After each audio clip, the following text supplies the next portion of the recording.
भारत देश में निवास करने वाले नागरिकों तथा स्कूल एवं कॉलेज में पढ़ने वाले प्रिय विद्यार्थियों, सुप्रभात। विद्यार्थियों, भारत देश त्योहारों का देश है, दिवसों का देश है, जयंतियों का देश है। यहाँ पर सभी जयंती, सभी दिवस, सभी त्योहार धूमधाम के साथ मनाए जाते हैं और न केवल सामाजिक स्तर पर बल्कि शैक्षणिक संस्थाओं में भी इन दिवसों को मनाया जाता है। इनका बड़ा महत्व है। इन दिवसों को मनाने से हमें अपनी संस्कृति का पता चलता है, हमें रीति रिवाज का पता चलता है।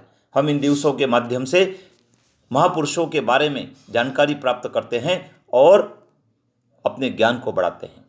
विद्यार्थियों, हम बात कर रहे हैं 21 फरवरी अंतर्राष्ट्रीय भाषा दिवस के संबंध में। यह भाषा दिवस क्या है और इसको मनाने का क्या महत्व है, आइए जान लेते हैं इसके बारे में। विश्व भर में 21 फरवरी को अंतर्राष्ट्रीय भाषा दिवस मनाया जाता है। वर्ष 1999 में मातृभाषा दिवस मनाने की घोषणा यूनेस्को द्वारा की गई थी। वर्ष 2020 में पहली बार इस दिवस को अंतर्राष्ट्रीय मातृभाषा दिवस के रूप में मनाया गया था। इस दिवस को मनाने का उद्देश्य विभिन्न भाषाओं से नागरिकों को परिचित कराना है, भाषाओं के संरक्षण को बढ़ावा देना है, भाषाओं के प्रति सम्मान का भाव प्रदर्शित करना है। संयुक्त राष्ट्र ने वर्ष 2022 और वर्ष 2032 के बीच की अवधि को स्वदेशी भाषाओं के अंतर्राष्ट्रीय दशक के रूप में नामांकित किया है। राष्ट्रीय शिक्षा नीति 2020 में भी मातृभाषा के विकास को महत्व दिया गया है।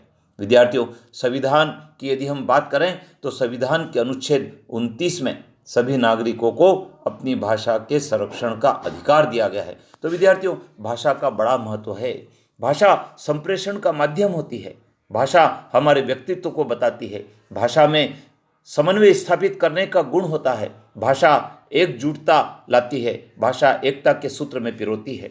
हमें देश के विभिन्न भागों में बोली जाने वाली भाषाओं की जानकारी लेने की आवश्यकता है। संविधान में कितनी भाषाओं को मान्यता दी गई है, इसके बारे में जानने की आवश्यकता है। और ये भाषा ही है जो देश के नागरिकों को एक दूसरे से जोड़ती है। आइए 21 फरवरी अंतर्राष्ट्रीय भाषा दिवस के अवसर पर हम ये संकल्प लेते हैं कि हम न केवल अपनी मातृभाषा बल्कि अन्य देशों की, अन्य प्रदेशों की मातृभाषा को भी जानेंगे, समझेंगे और सामंजस्य, समन्वय स्थापित करने का, एकता स्थापित करने का संकल्प लेंगे। जय हिंद।